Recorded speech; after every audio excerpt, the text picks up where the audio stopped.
धमक धम बच्चों के गीत। लंबी कहानी है। मैं 32-33 साल की थी और माँ बनी। उसके पहले मैंने बच्चों की किताबें कोई ज़्यादा देखी नहीं थी, क्योंकि जब मैं पैदा हुई थी तो गांवों में रहते थे, पैसे नहीं थे, तो कोई किताब नहीं थी घर में। जब मैं 32 साल की हुई, मेरी नौकरी लग गई थी, मैं पैसा कमाने लग गई थी और मेरी शादी एक अमीर मर्द से हो गई थी। और उनको पढ़ना लिखना बहुत पसंद था। मैं तो बिल्कुल कभी मैंने कोई किताब नहीं पढ़ी अपनी ज़िंदगी में उसके पहले, जस्ट जो स्कूल की, कॉलेज की, यूनिवर्सिटी की किताबें पढ़ी। तो जब बच्चे पैदा हुए तो उनको कुछ किताबें दिखानी थी। किताबें ढूंढी, लेने गए तो या तो वो बच्चों की किताबें स्टूपिड सी थी। एक अलमारी के बारे में कविता, अब यार अलमारी के बारे में काहे की कविता लिखनी। या जो थी उसमें लड़का लड़की की जो तस्वीर होती थी वो वही घिसी पिटी। पतंग उड़ा रहा है तो लड़का उड़ा रहा है, लड़की ने चरखी पकड़ी हुई है। साइकिल चला रहा है तो लड़का चला रहा है, लड़की दूर से बैठ के देख रही है। परिवार की फोटो है तो माता जी खाना बना रही हैं, पिताजी बैठ के अखबार पढ़ रहे हैं। आई सेड कि भाई मेरे घर में तो ये सब नहीं होता है, क्योंकि मैं नौकरी करती थी और मेरे पार्टनर, आप नोटिस करें कि मैं पति शब्द यूज नहीं करती, क्योंकि पति का मतलब होता है मालिक। मेरा कोई मालिक नहीं हो सकता। मेरा कॉन्स्टिट्यूशन कहता है कि कमला भसीन एक पूरी इंसान है और वो और उसका पार्टनर दोनों बराबर हैं। तो मेरे पार्टनर, उनको बाहर काम करना अच्छा नहीं लगता था, तो वो घर में काम करते थे, बच्चे देखना, खाना क्या बनेगा वो करना, वगैरह वगैरह।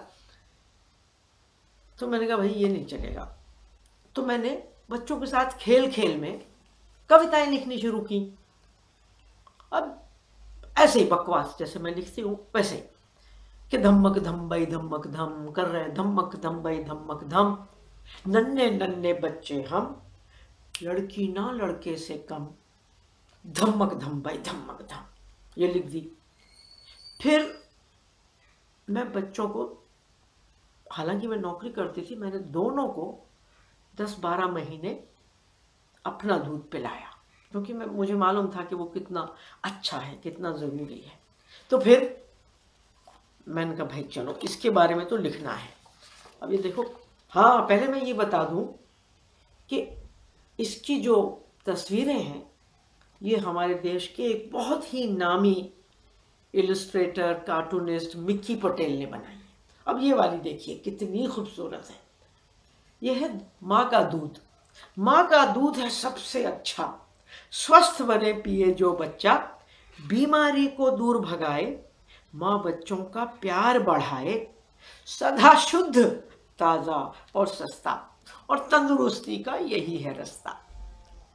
सारे जो लाभ हैं माँ के दूध के इसमें आ गए। सिर्फ एक नहीं लिखा मैंने, वो है कि अगर दूध पिलाते हो तो अगला बच्चा बाद में होता है। तो ये फैमिली प्लानिंग का भी तरीका है। मैंने कहा बच्चों को अभी बख्श देते हैं, बच्चों को नहीं बताते। तो ऐसे 40-30, पता नहीं 25-30 ऐसी हो गई। और फिर मैं नौकरी पे वापस गई तो मैं यूएन में काम करती थी, और मेरे दफ्तर के दूसरे साइड पे यूनिसेफ का दफ्तर था। और यूनिसेफ में मेरी एक दोस्त काम करती थी, रज़िया इस्माइल, वो कम्युनिकेशन की अफसर थी। तो मैं ले गई अपनी कविताएं उसको। मैंने कहा देख रज़िया, तुम बच्चों पे काम करते हो, ये कविताएं बच्चों के लिए हैं, माँ के दूध पर हैं। और मैं अभी इसके बारे में और बताऊंगी कि सारी कविताएं, ये जो औरत और मर्द के रोल हमने बांट दिए हैं उन पर सवाल उठाते हैं। क्यों? क्योंकि मेरे घर में वही हो रहा था। मैं काम पे जाती थी, पार्टनर घर का संभालता था।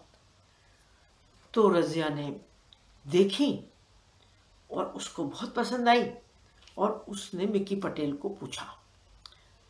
मिक्की पटेल मान गए। तो फिर मैंने इसको हिंदी में और पंजाबी में खुद किया। यूनिसेफ ने उनको गुजराती और मराठी में करवाया, और इंग्लिश में मेरी एक दोस्त है प्रोफेसर बीना अग्रवाल, वो इकोनॉमिस्ट है बहुत बड़ी, मगर पोइट्री भी करती है, तो उसने फिर इसको इंग्लिश में भी किया।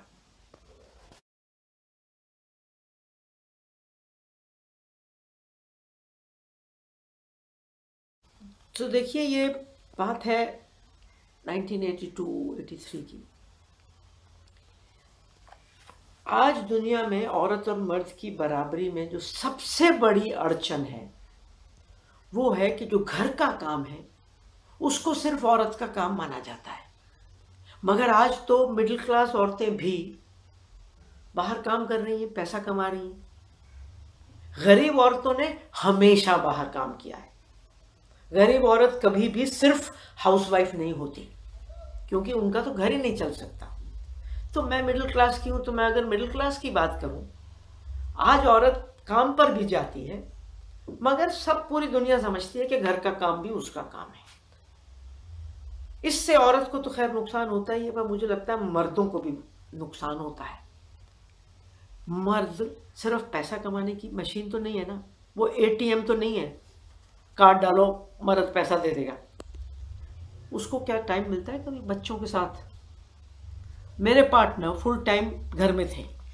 अब देखिए वो भाई क्या करता था, ये देखिए लोरी सुना रहा है। और कितनी किताबें हैं जहां पर मर्द लोरी सुना रहे, मैंने तो आज तक नहीं देखी। तो लोरी सुना रहा है, प्यार से छाती से लगा के बैठा है और कहता है कि देख मैं तेरे को सुला रहा हूं, तेरी अम्मी आएगी दफ्तर से तो तुझे दूध पिलाएगी और फिर मैं तुझे घुमाऊंगा, जिसका मतलब है कि तेरा डकार मरवाऊंगा या बर्प करवाऊंगा। तो निंदिया आई प्यारी, आंखें हो गई भारी, सो जा मुनिया सो जा, सुख सपनों में खो जा। अम्मी तेरी आएंगी, तुझको दूध पिलाएंगी, पापा तुझे घुमाएंगे, लोरी तुझे सुनाएंगे, सो जा मुनिया सो जा, सुख सपनों में खो जा। एक बाप और बच्ची का प्यार इस तरीके से। अब इसमें भाई साहब पिताजी नहला रहे हैं, तक दिना धिनता धिन्ना, छोटा सा मेरा मुन्ना, तक दिना दिन। तो इसमें म्यूजिक है, अम्मा उसको दूध पिलाए और पिताजी उसे नहलाए। मेरा काम हंसाना है, तो दूसरा बच्चा कह रहा है मेरा काम हंसाना है, मुन्ने को बहलाना है, तक दिना धिनता धिन्ना, छोटा सा मेरा मुन्ना। इसी तरह नैपी बांध रहे हैं। फिर लड़के तो आप जानती हैं घर पे काम उनको नहीं सिखाया जाता, तो जनाब हमने इसमें लड़कों को बहुत एनकरेज किया। ताता थैया सुनो मेरे भैया, काम काज सीखो, यूं ही मत सीखो। अम्मा ये दे दो, दीदी ये दे दो, काम काज सीखो, यूं ही मत सीखो। अगर खाते हो खाना तो सीखो उसे पकाना। अगर फाड़ते कपड़े तो सीखो उनको सीना, और भरना सीखो पानी अगर तुम्हें है पीना। ता थैया सुन मेरे भैया। तो ऐसे ही चलती जाती हैं ये सारी। और आखिरी किताब, आखिरी जो कविता है इसमें वो है संडे के बारे में। इतवार आया, इतवार आया, इतवार हम सबका प्यारा इतवार। नहीं स्कूल ऑफिस का डर, पापा भी घर अम्मा भी घर। पापा बना कर लाते चाय, अम्मी पढ़ती है अखबार। आया इतवार आया इतवार। इस कविता की वजह से एक घर में ये किताब बैन हो गई। मजाक में ये कौन है, तुम क्या बातें कर रहे हो कि पापा तुम हमें नैपी नहीं बांधते, पापा आप हमें लोरी नहीं सुनाते, ये कहाँ से सब बकवास आ रही है। तो उन्होंने कहा कि एक किताब आई है धम्मक धम, इसे निकालो इस किताब को बाहर। I think he was joking. तो इसमें सिर्फ मर्दों की तस्वीर नहीं बदली, और मैं किसी को कुछ कह नहीं रही थी, ये मेरी जिंदगी थी। मैं नौकरी पे जाती थी, मैं काम करती थी। तो इसमें एक बड़ी मेरे जैसी अपर क्लास टाइप औरत दिखाई है जो नौकरी पे जाती है अपना झोला पकड़ के और फिर वो काम पे वापस आती है, तो उसकी तस्वीरें हैं। फिर के औरत भी खिलाड़ी हो सकती है, और मैं खिलाड़ी थी बचपन में।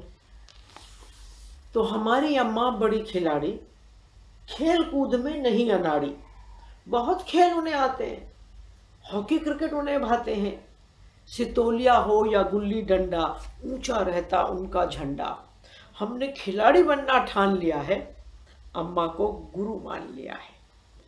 तो ये जितने स्टीरियोटाइप्स हैं उनको तोड़ना कि लड़का भी घर पर काम कर सकता है, लड़की भी घर पर काम कर सकती है।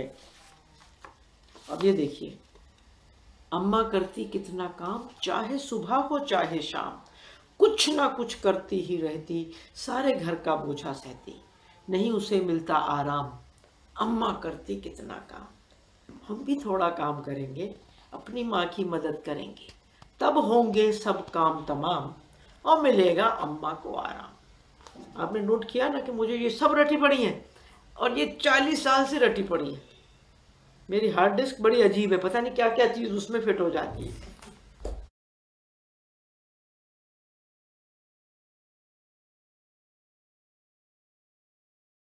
रिस्पॉन्स भाई लोगों ने कैसे इसका स्वागत किया वो तो उस पर है कि लोगों की अपनी सोच क्या है।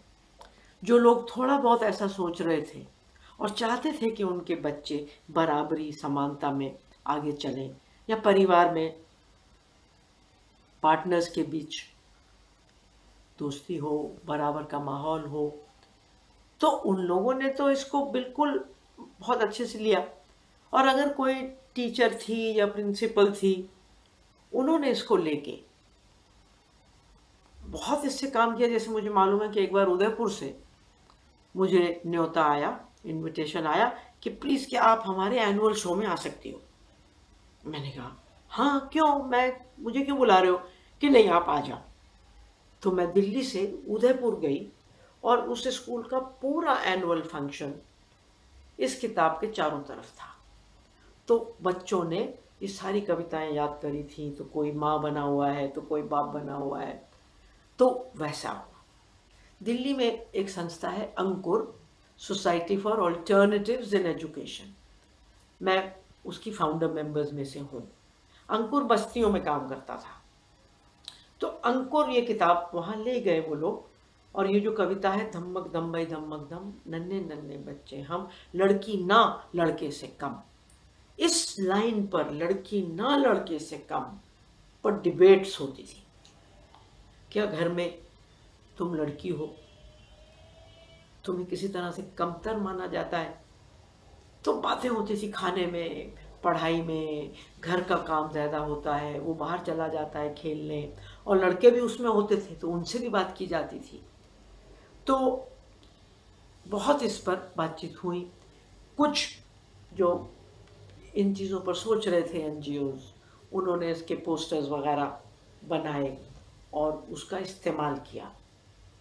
लेकिन तब से ज़्यादा अब, चूंकि पूरी दुनिया में आज ये जो घर का काम है उसको रीडिफाइन करना, उस काम का बंटवारा करना, उस पर बहुत काम होने लगा है जब से मैस्कुलिनिटी, मर्दानगी और मर्दों पर काम होने लगा है। तो 2014 में दिल्ली में एक ग्लोबल कॉन्फ्रेंस हुई मर्दों और लड़कों के बारे में। उसके लिए ये किताब दोबारा छपी नए टाइटल के साथ, house work is everyone's work, rhymes for just and happy families. जब तक फैमिली में बराबरी नहीं होगी, जब तक लड़के लड़कियां बराबर से घर में जिम्मेदारी नहीं लेंगे, औरत मर्द बराबर से जिम्मेदारी नहीं लेंगे, औरतों को कमाना चाहिए, कमा रही हैं, लड़कियों को भी लड़कों की हिफाजत करनी चाहिए जो कि बड़ी बहनें करती आई हैं, छोटी भी कर सकती हैं। अब जैसे मेरा बेटा है, वो बिल्कुल विकलांग है, डिसेबल्ड, तो उसको तो मेरी बेटी नहीं संभालना है। तो ये जो पूरा है कि लड़के संभालेंगे, प्रोटेक्ट करेंगे, ये मैं समझती हूँ कि लड़कों के ऊपर ज़बरदस्ती एक थोपी जा रही है जिम्मेदारी, जो काबिल है, और लड़के का अगर ये करने में इंटरेस्ट है तो वो करे, मगर अगर उसका इंटरेस्ट मम्मी के साथ खाना बनाने में है, गुड़िया से खेलने में है, तो भैया उसको गाली देना छोड़ो, उसको ज़बरदस्ती बाहर, और कि तू रोएगा नहीं। तो ये उसमें छपी 4 साल पहले, और ये 1100 लोगों को उनके बैग्स में दी गई, और इसके अंदर से 4 जो पोएम्स थी उनके पोस्ट कार्ड्स बने। तो मुझे लग रहा है कि इसका समय 40 साल बाद आया है। इसका मतलब ये भी हो सकता है कि मेरी सोच देखो कितनी आगे की है। हाँ, इसका जो सबसे ज़बरदस्त रिस्पॉन्स आया वो पाकिस्तान से आया। अब ये जो मेरी जो ज़बान है जो मैं बोलती हूँ वो मिक्स्ड है, हिंदुस्तानी है, वो हिंदी उर्दू मिक्स्ड है। तो जब ये छपी 1984-85 में, तब मैंने पाकिस्तान जाना शुरू किया था यूएन की तरफ से। तो ये मैं ले गई, मेरा काम तो दूसरा था, मैं ये ले गई। तो वहाँ जिस एनजीओ ने मुझे बुलाया था वो बच्चों के साथ भी काम करते थे।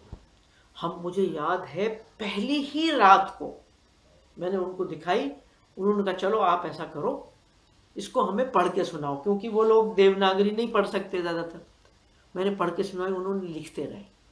दूसरी शाम को एक जने ने उसको बैठ के उसकी किताबत कर दी, यानी उसको उर्दू में लिख दिया, राइट टू लेफ्ट, और फिर उन्होंने इसी हिंदी की किताब पर वो उर्दू चिपका दी। तो किताब उर्दू में बन गई ना एक ही दिन में। और फिर वहाँ पर ये किताब उर्दू, पंजाबी, सिंधी और शायद पश्तो 4 भाषाओं में छपी। मेरी एक दोस्त थी, वो एक ऑर्गेनाइजेशन चलाती थी, उन्होंने छापी। फिर ये किताब पहुंची एक बड़ी ज़बरदस्त औरत के पास, उसका नाम है मुनीज़ हाशमी। ये फैज़ अहमद फैज़ की बेटी हैं छोटी। वो एक ऑर्गेनाइजेशन चलाती थी लाहौर में, हिम्मत सोसाइटी। वो मेरी दोस्त थी कि कमला क्या हिम्मत क्या है, तुमने क्या इसको गाया है, म्यूजिक इसको दिया गया है किताब को, इनकी कविताओं को? मैंने कहा नहीं। बोले क्या हम दे सकते हैं? अरे मैंने कहा वाह। तो उन्होंने इसकी ज़्यादातर कविताओं को, नज़में जैसा वो कहेंगे, उसको म्यूजिक दिया, और इतना सुंदर म्यूजिक फुल ऑर्केस्ट्रा के साथ। और फिर उन्होंने EMI जो कंपनी थी रिकॉर्ड वाली पाकिस्तान में, उनको अप्रोच किया। तो EMI ने कहा हम इसकी कैसेट बना के मार्केट करेंगे बाजार में। तो उसके गानों के कैसेट बने धमक धम, और साथ में 4 हैंड पपेट्स। तो जो पैकेट बन के बिका पाकिस्तान में, कैसेट के साथ 4 हैंड पपेट्स, और वो पैकेट, और वो बाकायदा बाजारों में बिका। फिर वो कैसेट ऑफ कोर्स हिंदुस्तान आया मेरे पास, मैं लेके आई, और फिर मैंने जागोरी का, हम एक CD बनाते हैं, उस CD में ये सारी कविताएं हैं। तो अगर आप लोग कभी कविताएं भी शेयर करना चाहते हैं तो मैं आपको वो CD दे सकती हूँ, तो आपकी वेबसाइट पर हमारे गाने भी बज सकते हैं।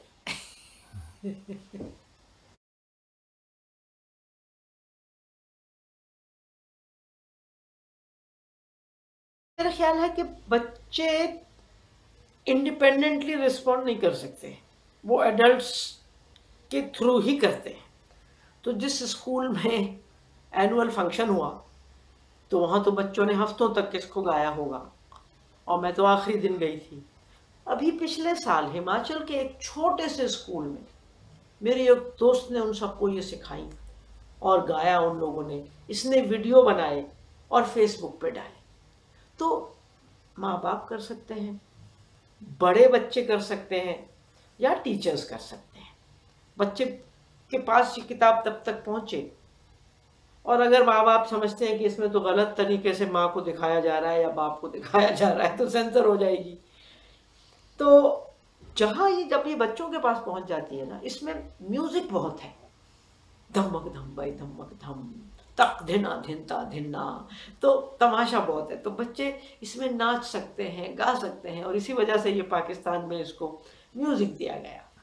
तो जहाँ जहाँ गई है पसंद आई है, मगर वहीं पसंद आ सकती है जहाँ लोग थोड़ा बदलने को तैयार हैं, जहाँ वो लड़की को 16 साल में शादी नहीं करना चाहते, जहाँ वो चाहते हैं कि लड़की भी जाए और औरत खेले, गिल्ली डंडा भी खेले और कार भी चलाए और भागे भी। तो खाप पंचायत वालों को तो पसंद नहीं आएगी ना। और सबसे ज्यादा अध्यापकों की बात है, जहाँ जहाँ उन्होंने इसको पसंद किया। और जो फेमिनिस्ट माँ बाप हैं, मुझे इतना अच्छा लगता है कि आज 40 साल के बाद मुझे एक 25 साल की औरत मिलती है, कहती ओ कमला जी, मैं जब छोटी थी तो मैं धमक धम, मैं जब छोटी थी तो मैंने उल्टी सुल्टी मीतो पढ़ी और मैं वो पढ़ पढ़ के मैं बड़ी हुई। आज 25-25, 30-30 साल की बेटियां मुझे ये बताती हैं। वो कौन थी बेटियां? जिनकी माँ चाहती थी कि बेटी भी दबंग बने, लड़का भी जेंटल, सॉफ्ट, जेन्युइन बने, ना वो मर्दाना हिंसक बने, ना वो डरने वाली बच्ची बने। तो ये सारा तमाशा माँ बाप पर निर्भर करता है, अध्यापकों पर निर्भर करता है, और रियली अध्यापकों को और माँ बाप को भी सोचना है कि आज हमारा कॉन्स्टिट्यूशन क्या चाहता है। हम अगर अफसर हैं तो किस चीज पे दस्तखत करके हम अफसरी अपनी करते हैं। और अब हमको मनुवादी सोच को थोड़ा सा छोड़ना पड़ेगा, क्योंकि आज दुनिया दूसरी है। और आज मेरी तो सबसे बड़ी धार्मिक किताब मेरा कॉन्स्टिट्यूशन है, जो समानता की बात करता है, सेक्युलरिज्म की बात करता है। और मेरी किताबों में एक चीज़ और देखेंगे आप, कहीं पर माँ लफ्ज़ है तो कहीं पर अम्मी अब्बा है, और वही उर्दू गंगा जमुनी करने की कोशिश है कि ये देश हर मज़हब का है। इस देश में हर तरह के लोग रहते हैं, गोरे रंग के कश्मीरी भी रहते हैं, ब्राउन रंग के साउथ इंडिया में रहते हैं, मेरे जैसे ब्राउन लोग रहते हैं। ये सब मिलाकर हिंदुस्तान बनता है। हिंदुस्तान सिर्फ हिंदू से नहीं बनता। ये नाम तो नदी की वजह से पड़ा, इंडस रिवर की वजह से नाम हमारा पड़ा हिंदू। ये हिंदू धर्म की वजह से नहीं पड़ा। और हिंदू धर्म भी क्या है? मेरा हिंदू धर्म है सर्वधर्म समभाव। तो मेरी किताब में एक बात नहीं होती, उसमें मैं वो हर चीज घुसाने की कोशिश करती हूँ जो मैं जीती हूँ। तो और ये मैं कर पाई, मुझे लगता है हर तरह से मैं कर पाई।